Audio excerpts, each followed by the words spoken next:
नमस्कार. तू हिरी माझं मितवा ह्या सिरियलमध्ये आज आपण पाहत आहोत अर्णवच्या हाताला दुखापत झालेली असते, त्यामुळे त्याला शर्ट घालता येत नसतो. मग ईश्वरीला तो रिक्वेस्ट करतो, तर ती त्याला तो शर्ट घालून बटन लावून देत असते आणि ती तिच्या मनात म्हणत असते की मी कधी एकदा माझ्या मनातली गोष्ट अर्णवला सांगेल असं झाले. तिला खरं तर सांगायचं ती किती प्रेम करते अर्णववरती, पण अजून तरी ती सांगू शकलेली नाही.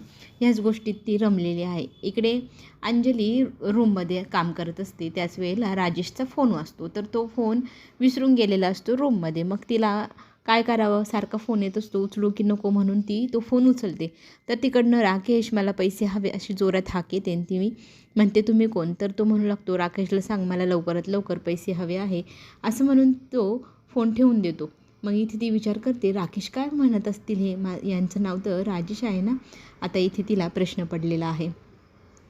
सगळेजण नाश्त्यासाठी डायनिंग टेबलवर बसलेले असतात. त्याच वेळेला कचोरी छान ईश्वरीने सकाळी नाश्त्यासाठी बनवलेली असते. सगळ्यांना कचोरी ती वाढत असते. सगळेजण तिची तारीफ करत असतात आणि ती सांगते सगळ्यांनी पोटभर नाश्ता करायचा. आज इंदोरी स्टाईलमध्ये कचोरी नाश्ता आहे म्हणून सगळेजण तिचं भरभरून कौतुक करत असतात. आणि ती अर्णवला जबरदस्ती कचोरी खायला सांगत असते. तो नाही म्हणत असतो, पण ती म्हणते नाही खावंच लागेल आणि सगळ्यांना वाढू पण लागते. आणि त्याच वेळेला समोरून राकेश येतो आणि तोही ईश्वरीच्या समोर उभा राहून तिला म्हणू लागतो मलाही वाढ, मला खूप भूक लागली आहे असं घाणेरड्या शब्दात म्हणू लागतो. आणि सगळ्यांचा खरं तर संताप झालेला असतो, पण आता बाकी लोकांसमोर दाखवायचं कसं. इथे ईश्वरी जिजू देते हं तुम्हाला असं म्हणते आणि त्याला बाजूला सरकायला सांगते, पण तो तिच्या समोर उभा राहतो, तिला जाऊच देत नाही. मामांचा मात्र इतका संताप झालेला असतो, असं वाटत असतं त्याच्या कानाखाली 2-3 ठेवावं की काय.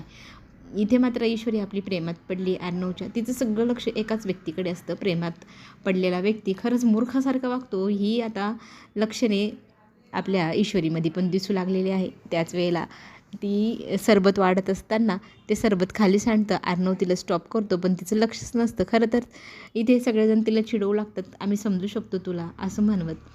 इकडे अंजली डायनिंग टेबलवर येते आणि राजेशला फोन देत म्हणते अहो याच्यावर फोन आला तर दादा नावाच्या व्यक्तीचा आणि तो म्हणत होता राकेश लवकर लवकर पैसे द्या. आता हा काय प्रकार आहे. तर तो म्हणतो अगं मी तुला सांगितलं ना त्या केसबद्दल, तर ते मला राकेश नावानेच हाक मारतात. त्यांना माहीत नाही की माझं नाव राजेश आहे. कितीतरी वेळा सांगितलं पण ते विसरूनच जातात. आणि तू कशाला फोन उचलला, त्यांच्याशी कशाला बोललीस तू. ती म्हणते खूप फोन वाजत होतं म्हणून मला बोलावं लागलं. तर कोण दादा म्हणून इथे आता मामा मुद्दाम प्रश्न विचारतात अंजलीसमोर. तर तो सांगतो माझी एक केस आहे ना, त्या केसमधला जो व्यक्ती आहे त्यांचा मोठा भाऊ. तर तो मला कॉल करत असतो, मला माहिती विचारत असतो असं तसं म्हणत उडवीचे उत्तर छान प्रकारे तो तिथे देत असतो. स्वतःचा खोटेपणा लपवण्याचा तिथे तो प्रयत्न करत असतो. आणि सगळेजण तिथे आता गप्पा मारत बसलेले असतात. मामांच्या डोक्यात विचार आला आहे, त्याने मागेही अंजलीकडनं 5 लाख उकळले होते. हाच तो प्रकार दिसतोय पुन्हा पैसे मागण्याचा. आता काहीतरी अर्णवला करायला सांगावंच लागेल. इकडे ईश्वरी आज मी सगळ्यांचं जेवण बनवणार असं म्हणत आपल्या ताईंना कामवाल्या दुसरं काम करायला सांगते. त्या म्हणते तुम्हाला मी मदत करते, पण ती म्हणते नाही आज मीच सगळं करेल असं म्हणत ती दुसरे काम करण्यासाठी त्यांना बाहेर पाठवून देते आणि स्वतःच काम करू लागते. तिला ते सगळे क्षण आठवत असतात ज्यावेळेला अर्णव तिच्याजवळ असतो, अर्णवसोबत ती वेळ घालवत असते. ते सगळे क्षण आठवून तिला खूप आनंद वाटत असतो. तिच्या कामात असतानाही ती त्याच्यातच मग्न असते. तिला अजिबात भान उरत नाही की आजूबाजूला कोण आहे. अर्णव तिला ईश्वरी हाक मारत असतो. त्याच वेळी ती डचकते, उठते, भानावर येते, पण तिचं बोट कापतं. मग ते बोट कापलेलं पटकन अर्णव तोंडात धरतो आणि तिला सांगतो तुला कळत नाही का गं, तुझ्या बोटाला लागलं तरी तुला समजलं नाही, कुठे लक्ष तुझं ना.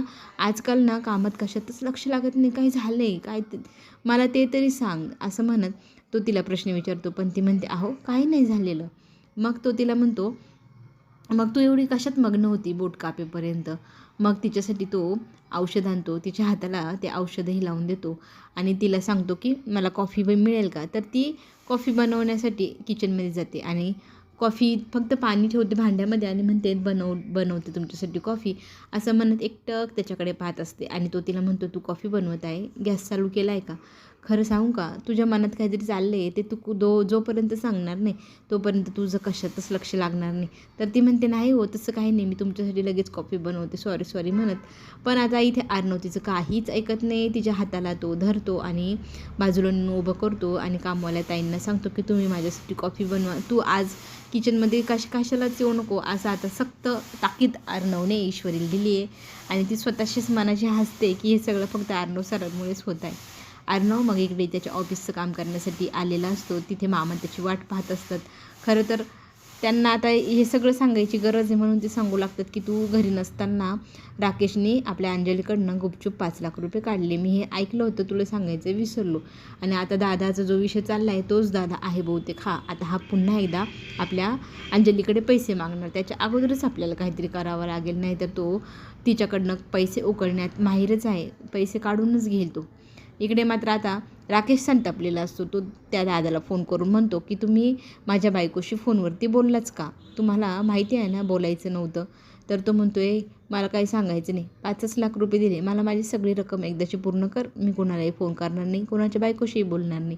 आणि तुझ्याकडे खूप वेळ कमी उरला आहे, तुला मुदत आता माझ्याकडनं थोडीशीच राहिली, लवकरात लवकर माझे सगळे पैसे आणून दे, असं म्हणत फोन ठेवतो. आता इथे आपली सोन्याची कोंबडी, अंडं देणारी कोंबडी म्हणजे अंजली, तिच्यासमोर 4 अश्रू ढाळले की लगेच 4 लाख रुपये आपल्याला मिळेल असा विचार इथे राकेश करतोय तिच्याकडनं पुन्हा एकदा पैसे उकळण्याचा. अर्णवने मात्र चांगली सोय लावली आहे, बँकेच्या मॅनेजरला बोलवले. अंजलीचे जे काही सगळे डॉक्युमेंट होते ते सगळं त्यांनी त्यांच्या ताब्यात घेतलेलं आहे. आणि आता ते प्रयत्न करत आहेत की सगळी जी काही बँकेची कामं असेल अंजलीची ती सगळी अर्णवच्याच ताब्यात असणार. जोपर्यंत अर्णव आता सही देणार नाही तोपर्यंत अंजलीच्या जॉईंट अकाउंटमधनं, म्हणजे जे अर्णव आणि अंजलीचे नावं असेल त्यातनं निघणारच नाही. आणि अंजली म्हणते ठीक आहे, मला काही हरकत नाही, कारण तिला आता प्रेग्नन्सीमुळे कुठे जाणं येणं होत नाही, तर हे सगळे कामं आता अर्णवच बघत जाणार. इकडे मात्र राकेशला फार आनंद होतो की अजून काहीतरी प्रॉपर्टी माझ्या बायकोच्या नावावरती हातीचा भाऊ करतोय वाटतं. तर बँक मॅनेजर म्हणतो की इथून पुढे अंजलीताई तुमची जी काही कामं असेल बँकेची ती तुमचं भाऊच बघेल, त्यांच्या सहीशिवाय तुमच्या अकाउंटमधनं तुम्ही मागितले तरी पैसे मिळणार नाही, हे असं स्पष्ट तो सांगतो. आता हे सगळं वल्लवीला विचित्र वाटतं की असं सगळं का करत आहे हा, पण आता त्या गोष्टीचा ती शोध लावण्याचा प्रयत्न करणार आहे. अंजली म्हणते बरं झालं बाबा, मला ना तुझा हे पैशांचा त्रास सहन करून मला टेन्शन यायचं, पण आता सगळं तुझ्या ताब्यात गेलं आहे म्हटल्यावर मलाही टेन्शन राहिलंच नाही. आणि इथे मात्र राकेशच्या तोंडावरचा चेहऱ्यात नूर उडाला आहे, पण सांगणार कोणाला. तर तो म्हणतो बरं झालं माझ्या बायकोला ह्या सगळ्यातनं तुम्ही मुक्त केलं, बिचारीला कशाला तुमचं टेन्शन. इथे अर्णव आणि राकेश एकमेकांच्या समोर उभे राहतात. अर्णवकडे राकेश इतका रागाने पाहू लागतो, त्याचा संताप झालेला असतो. ह्या चिंटुकल्याने माझा तर बँडच वाजवला आहे असंही डायलॉग तो मारू लागतो. इकडे मात्र आपली ईश्वरी प्रेमात मग्न, तिला दुनियादारी काय चालली आहे काही माहीत नाही, तिला एकच गोष्ट सुचते, खरं तर जेलेसी झाली त्याच्यामुळे मी प्रेमात पडले हे समजलं. जर अशीच काहीतरी घटना आपल्या अर्णव सरांबाबत घडली आणि त्यांनी जर त्यांचं प्रेम माझ्यासमोर कबूल केलं तर ते का बरं काहीच कबूल करत नाही, त्यांना माझ्याबद्दल काय वाटत असेल असा इथे ईश्वरीच्या डोक्यात विचार आला आहे. तर इथे ती काय मूर्खपणा करेल किंवा काय नाही हे सगळं पुढे आपल्याला पाहायला तर मिळणारच आहे. आणखी एक घटना आता ऑफिसमध्ये घडली आहे की जी विंटर कलेक्शन आहे ते रिटर्न आलं आहे आणि त्यातनं जो लॉस झाला आहे आता समोरची पार्टी त्याच्याकडनं लॉस भरून मागत आहे, कारण कॉन्ट्रॅक्टमध्ये तसं लिहिलेलं होतं लॉसमध्ये जर गेली तर अर्णवने सगळे पैसे भरून टाकायचे. आणि ह्या सगळ्या गोष्टी खरं तर लावण्याने केल्या आहे, लावण्याच्या प्लॅनमध्ये हे सगळं आले. आणि हे टाळं सात्विक फॅशनला इथे लावल्यामुळे हिला इतका आनंद झाला आहे, तिचा तो आनंद ईश्वरीने स्वतः पाहिला आहे. आणि आता ती इतक्या खालच्या लेवलला गेली म्हटल्यानंतर तिचं काही खेर नाही. ईश्वरी चांगलंच काम आपल्या लावण्याचं काढणार. हे सगळं पाहण्यासाठी चॅनलला लाईक करा. आपण पुन्हा भेटू. धन्यवाद.